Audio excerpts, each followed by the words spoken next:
One. Hello, welcome to another edition of Talking Sports and Fitness with Zeke. I'm Zeke, sometimes known as Mike Zielinski. My guest today is Maria Carjan, who is the owner and personal trainer at Keys to Fitness on Penn Avenue. Is that West Reading or Wyomissing? It's Wyomissing. Wyomissing. And your gym really specializes in individual training and results driven. It's not one of those things where you walk in and do whatever you want, and you see people all kind of bad form and going home and eating potato chips anyway. It's a real focused, serious place. And it's interesting because you're a nurse.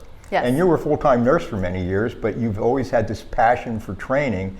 And now you're loving it even more because you're what you call a per diem nurse.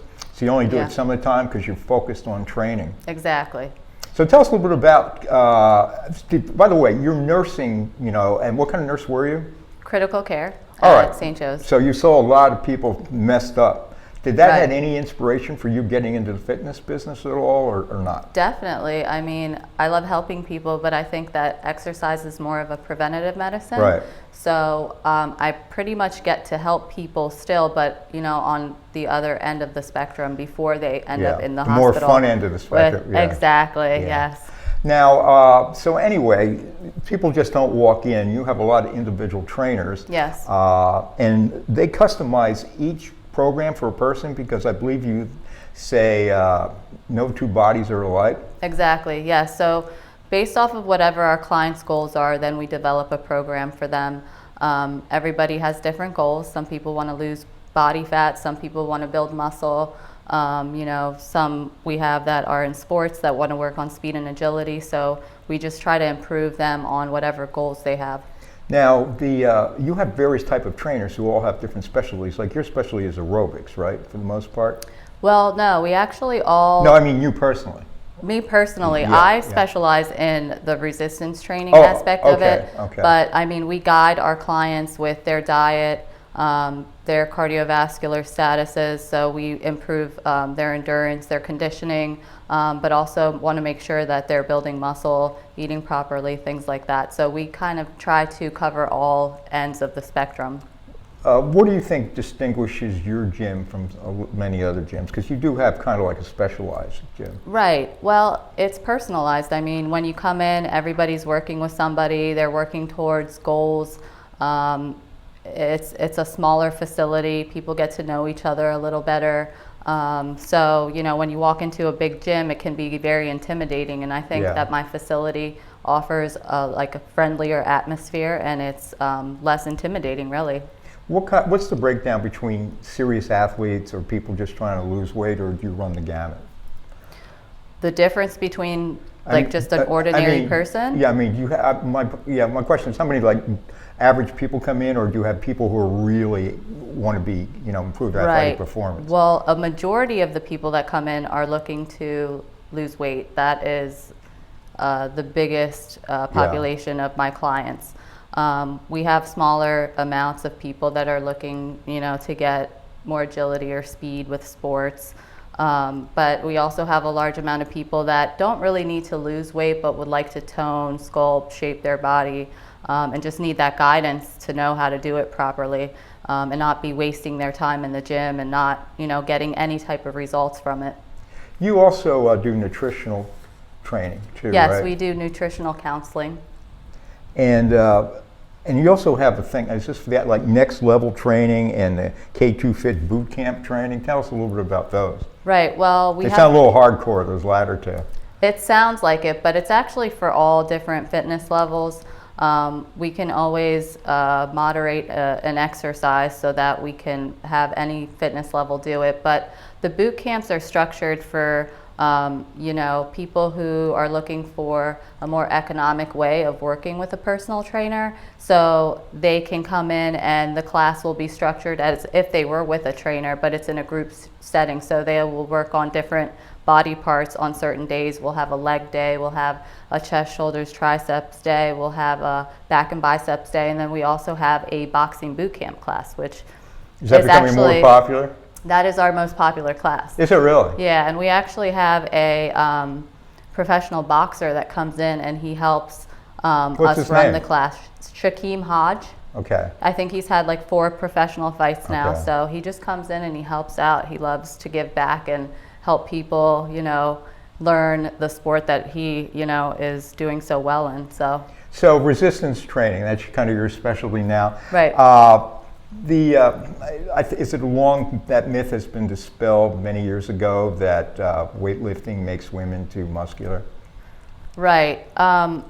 Weightlifting actually helps women lose weight because it builds muscle, and Yeah, so you burn more calories, more do, fat at rest. at rest. Exactly. Is that more effective than one thing I've read sometimes is that some people are saying that actually the people who do very slow aerobics, you see the people on the treadmill for 45 minutes going at a slow rate, that actually isn't doing a heck of a lot after a while. That you're better off doing some more high intensity cardio and then doing the heavy resistance. Right. Or more resistance. Right? I always say any kind of exercise is better than none, but if you want to capitalize on what you're doing and be more effective with your exercise regimens, lifting weights is going to increase your metabolism. So if you put on like 10 pounds of lean muscle, you will be burning 500 more calories a day without doing exercise. Now you can still do some cardio on top of that and burn more calories, and then you add your diet into it, and that's how people lose weight, and then they maintain their weight loss. Now, build muscle mass, do you have to do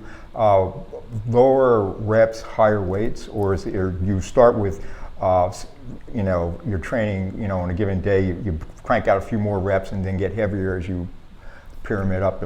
Well, it's actually best to do a variety of those different rep ranges and also weights. So you sometimes want to do a higher rep range, lower weight, and sometimes higher weight, lower rep range, so that you have a variety of things. You want to constantly be changing your exercise regimen so that your body continues to change as well. Now, in your body part days, like chest, shoulders, try, and then you have a back and bicep day, how many days per week would you have of each? 2, 1? We have 1 day of each. Typically, somebody who comes in 3 times a week will incorporate every muscle group in their body. As long as you have at least, 48 hours between sessions?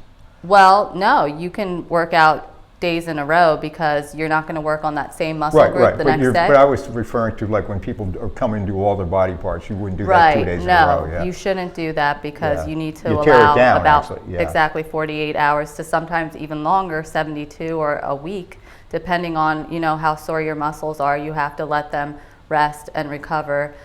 Because if you continue to work that same muscle group, you're going to continue to break down the same muscles, hence not getting them any stronger. Now, keys to fitness, and I love that name, by the way. Did you come up with that? Yes. Oh, that's awesome. You're a nurse. You sound like you should be in marketing. But anyway, the free weights versus machines. Does your gym primarily weights? No, we have cardio equipment, we have functional equipment, we have like sleds, ropes, all sorts of different, I like to have a variety of different things because that's they all complement each other?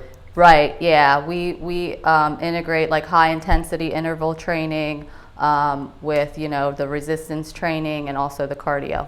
What, besides having the expertise of a trainer working with someone who's working out, a little redundant, is inspirational and coach motivational? Does that help people work harder and get into it more because they're kind of pushing them in a friendly way? Definitely. I mean, the whole accountability piece, you're more likely to show up when you make an appointment with somebody, right? Yeah. So if you tell yourself you're going to go to the gym tomorrow, you might say, I don't have time, so maybe I'll go tomorrow, and it's always tomorrow. But if you set an appointment with somebody, you're more likely to show up.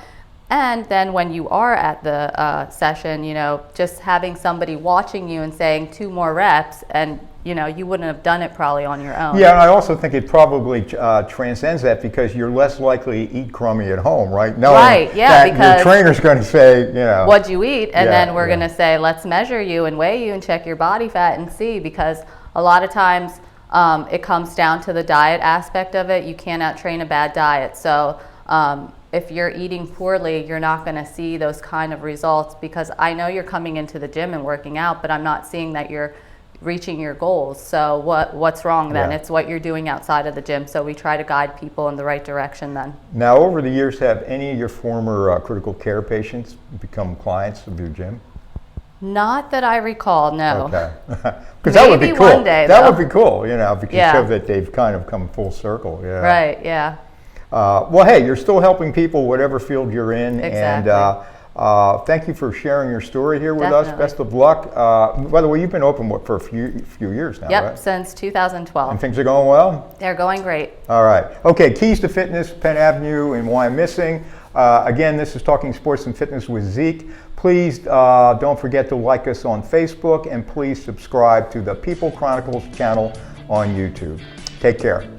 These community stories are made possible in part by BCTV, Susie Ray Design, Queen City Family Restaurant, Lamar Advertising, Heidelberg Family Restaurant, Reading Air, Lions and Hole, Peanut Bar, and Kutztown University.